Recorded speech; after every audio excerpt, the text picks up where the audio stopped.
ጤና ይስጥልኝ ልጆች፣ ይህ ዘኪዮስ የተሰኘው ለአጭር ጥያቄዎች አጭር ምላሽ የሚሰጡበት ዝግጅታችን ነው። በዚህ ዝግጅት ደግሞ ቅድስት ሥላሴን በተመለከተ አንዳንድ ጥያቄዎች አዘጋጅተንላችኋል። ብዙ እንደምትመልሱ ተስፋ እናደርጋለን። መልካም ጊዜ። ፍጥረታት በሙሉ በማን ተፈጠሩ?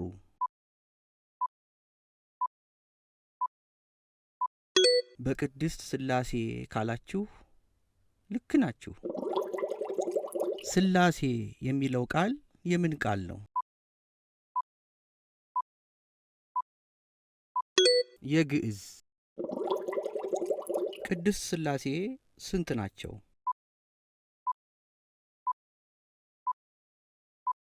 አንድም ሦስትም ካላችሁ ትክክል ናችሁ። የቅድስት ሥላሴ አንድነታቸው በምን በምን ነው?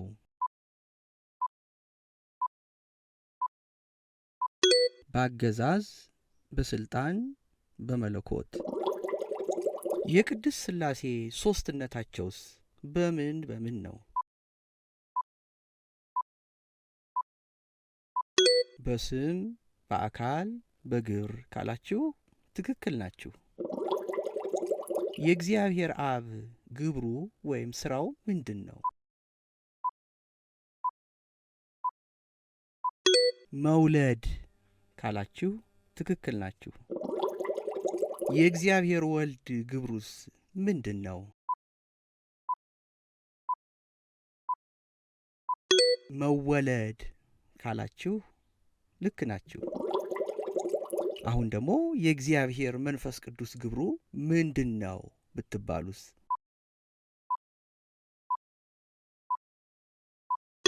መስረጽ ካላችሁ ትክክል ናችሁ። የአብ ግብሩ መውለድ፣ የወልድ ግብሩ መወለድ፣ የመንፈስ ቅዱስ ግብሩ መስረጽ። እግዚአብሔር ወልድ ከማን ይወለዳል? ከአብ ብቻ? ከአብና ከድንግል ማርያም? ከድንግል ማርያም ብቻ?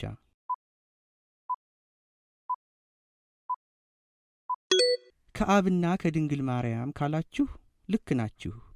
እንዴት ብትሉ ቅድመ ዓለም ወይም ዓለም ከመፈጠሩ በፊት ከአብ ያለ እናት፣ ድኅረ ዓለም ወይም ከዓለም መፈጠር በኋላ ዓለምን ለማዳን ከድንግል ማርያም ያለ አባት ተወልዷል።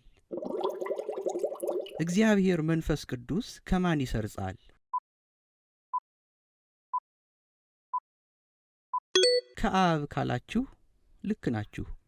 በጸሎት ሃይማኖት ላይም ከአብ የሰረጸ ከአብና ከወልድ ጋር በአንድነት እንሰግድለታለን እንላለን። ከሦስቱ አካላት በመኖር ማን ይቀድማል?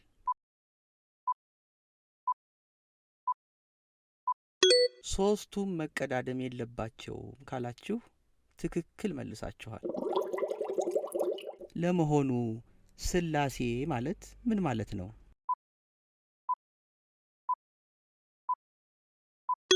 ሦስትነት ማለት ነው። የፈጣሪያችን የሦስትነት ስሙ ሥላሴ ይባላል። በአንድነት ስሙ ደግሞ ስንጠራው እግዚአብሔር እንለዋለን። ከሦስቱ አካላት ዓለምን ለማዳን ወደ ምድር የመጣው ማን ነው?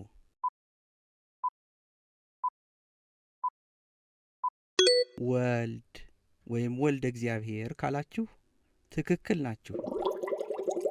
የቅድስት ሥላሴን ስዕል ስትመለከቱ በግራና በቀኝ ማዕጠንት ይዘው የቆሙት እነማን ናቸው? 24ቱ ካህናተ ሰማይ፣ 7ቱ ሊቃነ መላእክት ወይስ 12ቱ ሐዋርያት?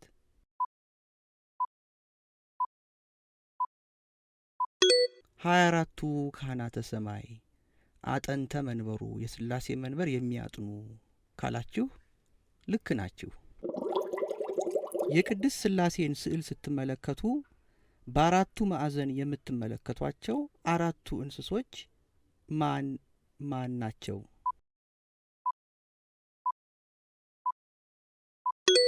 ሰው፣ ላም፣ አንበሳና ንስር ካላችሁ ትክክል ናችሁ።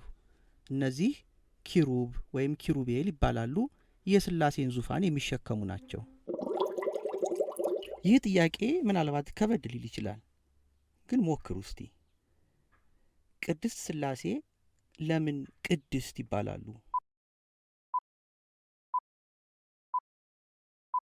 በሶስትነታቸው ውስጥ አንዲት የተለየች ቅድስና ስላለች ካላችሁ ትክክል ናችሁ።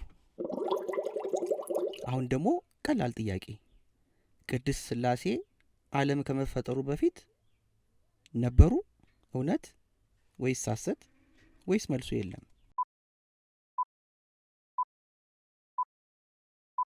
እውነት። ዓለም ከመፈጠሩ በፊትም ነበሩ፣ ዓለም ካለፈ በኋላም ይኖራሉ፣ በመሃልም ደግሞ አሁንም አሉ እንላለን። ቅድስት ሥላሴ ሰውን ከመፍጠራቸው በፊት ምን ብለው ተናግረው ነበር?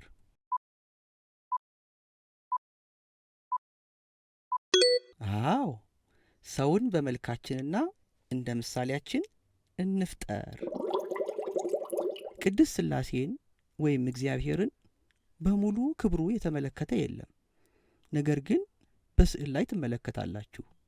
በስዕሉ ላይ እንደሚታየው ሆነው የተገለጹት በማን ቤት ነው?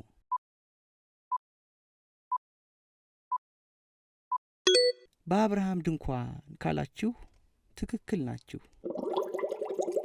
ሰዎች በ40 ወይም በ80 ቀናቸው ሲጠመቁ በማን ስም ይጠመቃሉ?